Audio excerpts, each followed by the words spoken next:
Moin Moin und herzlich willkommen zum TWS. Mit einer Premiere ist das ja so bekanntlich eine Sache. Man bereitet alles super vor, freut sich total und dann geht doch irgendwas schief.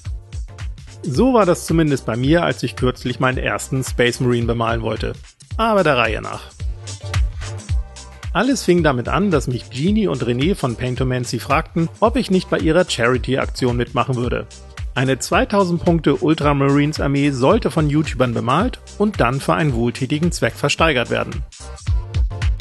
Zwar spiele ich kein Warhammer 40k, aber ein paar Space Marines bzw. Primaris Marines zu bemalen, klang super.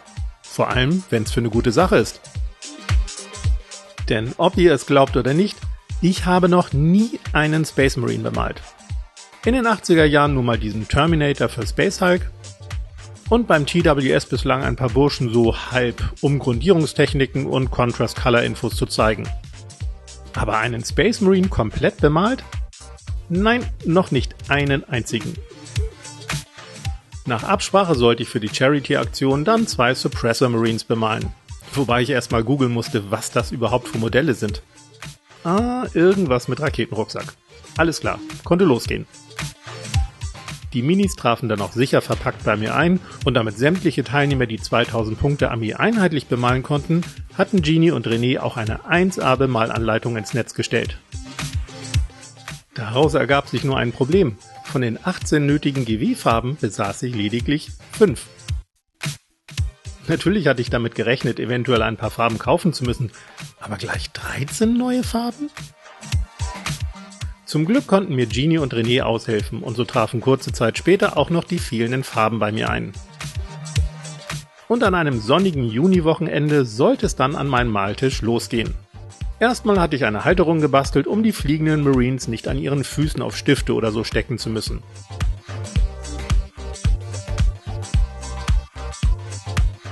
Es folgten die vorgegebenen Bemalschritte, wobei ich ehrlich gesagt mit der Konsistenz einiger GW-Farben zu kämpfen hatte. Ich persönlich nutze ja sonst meist Vallejo-Farben und irgendwie muss man sich beim Verdünnen schon etwas umgewöhnen. Oder was sind eure Erfahrungen? Und dann kam leider, was kommen musste.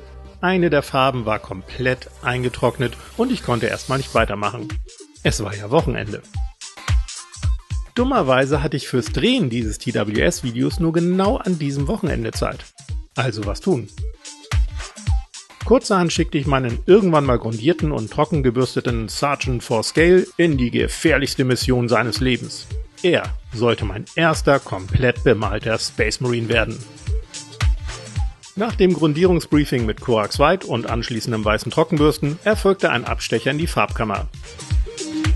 Da ich gerade die Serie Star Wars The Bad Batch schaue, schwebte mir für die 40k-Premiere ein grau-rotes Farbschema vor. Denn wie gesagt, ich kenne mich null mit 40k aus und historische Korrektheit war mir im Tabletop noch nie wichtig. Somit kamen erstmal 2 Farbpatronen zum Einsatz.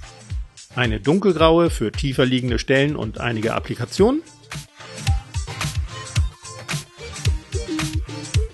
und eine mittelgraue für fast alles weitere. Einiges ließ sich auch unbemalt und somit im Corax White hellgrau, wobei die Schulterpanzer noch eine dunkelgraue Verzierung bekamen. Es folgte ein dezenter Wash aus 50% Argax Earthshade und 50% Moon Oil, der dann noch zu 50% verdünnt wurde.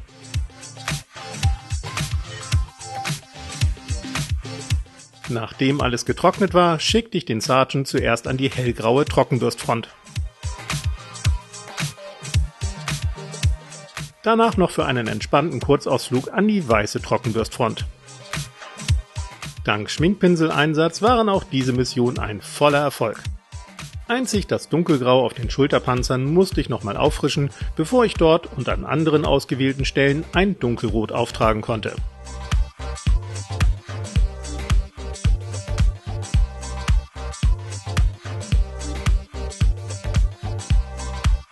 In die Mitten dieser Flächen folgte dann eine Schicht kräftigeres Rot als Highlight.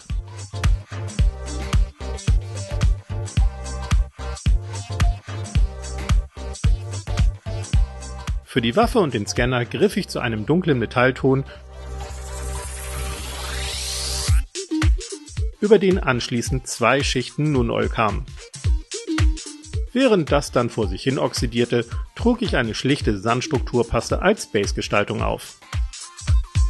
Der Scanner erhielt wenig später ein funktionelles Display und die Waffe wurde vorsichtig mit einem hellgrau trocken gebürstet, während der Sand auf der Base noch einen Wash aus Noon Oil und Agrax Earthshade erhielt. Danach nur noch den Rand bemalen und... Aber halt, der Sergeant könnte doch noch zu einigen kleinen Zusatzmissionen ausrücken. Zum Beispiel Blacklining mit Noon Oil für mehr Kontrast und Tiefe. Und in eine OSL-Leuchtmission als optischen Hingucker. Wie sowas im Detail geht, habe ich euch oben verlinkt.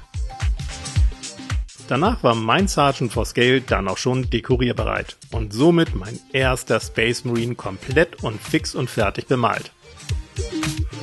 Und wer sich jetzt wundert, warum ich der Waffe einen Energieeffekt verpasst habe, erinnere sich bitte nochmal kurz an das Thema dieses Videos. Warhammer 40k meets Star Wars The Bad Batch.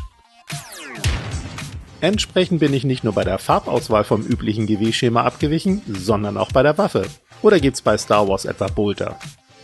Für manchen 40k-Fan mag das vielleicht ein Sakrileg sein, aber für mich, der wie gesagt noch nie 40k gespielt hat und sich null mit dem Fluff auskennt, war die Waffe in erster Linie ein Stück Plastik, das bemalt werden wollte.